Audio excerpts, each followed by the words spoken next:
Je ne suis pas porte-drapeau, je suis un artiste et puis je dis ce que je pense et ça n'est que ce que je pense. Le débat sur l'identité nationale, par exemple, c'est une insulte qu'on alimente tous. Là, j'en reparle, j'alimente aussi, mais je voudrais absolument dire qu'ils auraient dû appeler ce débat le contrôle d'identité nationale. Comment j'ai encore à me justifier d'habiter dans mon pays? C'est schizophrénique. Donc, pointer quels sont les bons Français et quels sont les mauvais Français, ça me dégoûte. Salam, shalom, salut, voici une nouvelle vidéo de la street télé virtuelle. Le thème, le comique Jamel Debbouze. Tout le monde connaît cet artiste, ancien chroniqueur, à Canal+. Aujourd'hui, il est à la fois comique et acteur. Étant apprécié par une très grande partie des jeunes, et moins jeunes qui vivent dans les cités françaises. On peut penser que Jamel Debbouze a un discours, écouté en banlieue. Voilà pourquoi, nous déplorons les propos qu'il a tenus, au journaliste Aurélien Ferenczi, de Télérama. De plus, nous rajoutons que si Monsieur Debbouze trouve schizophrénique l'attitude du gouvernement, la sienne n'est pas meilleure. Écoutons quelques extraits de cette interview, qui a duré près d'1 heure. Télérama.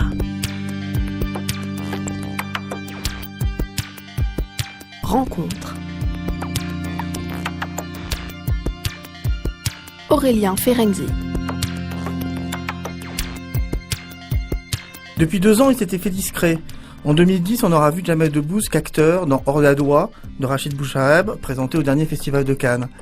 7 ans après son dernier one-man show, 100% de Jamel, il remonte enfin sur scène pour une tournée à travers la France et une longue escale au Casino de Paris du 1er au 20 février. Il promet de nous dire tout sur Jamel, c'est les titres du spectacle. De quoi il parle? Parce que je me sens mieux.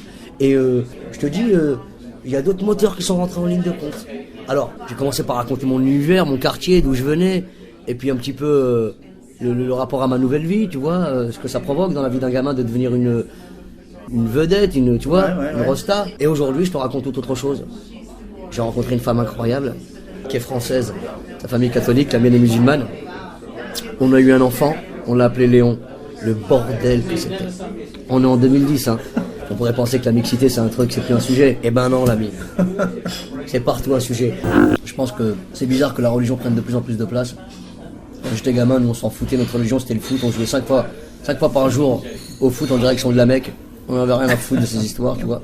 Si ça a pris autant de place aujourd'hui, c'est que certainement la politique a déserté à un endroit, tu vois.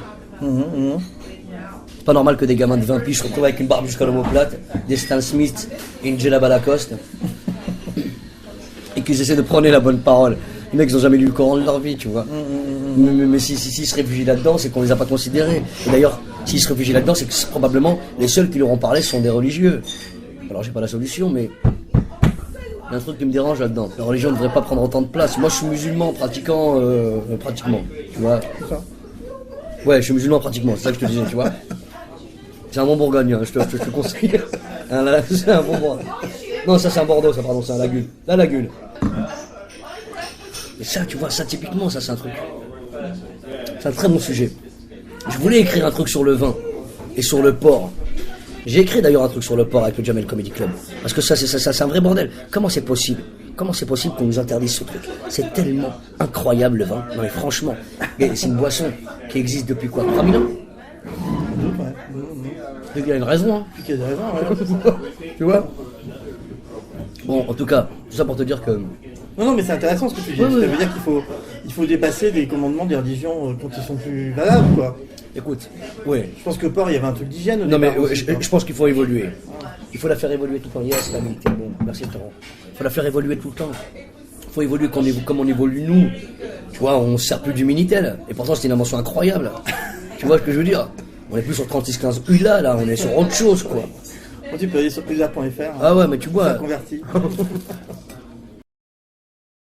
Vous comprenez maintenant pourquoi, lorsque nous voyons Jamel Debbouze défendre les personnes stigmatisées pour leurs différences comme le fait Nicolas Sarkozy, nous y n'accordons que très peu d'intérêt. Informez-vous, renseignez-vous, instruisez-vous.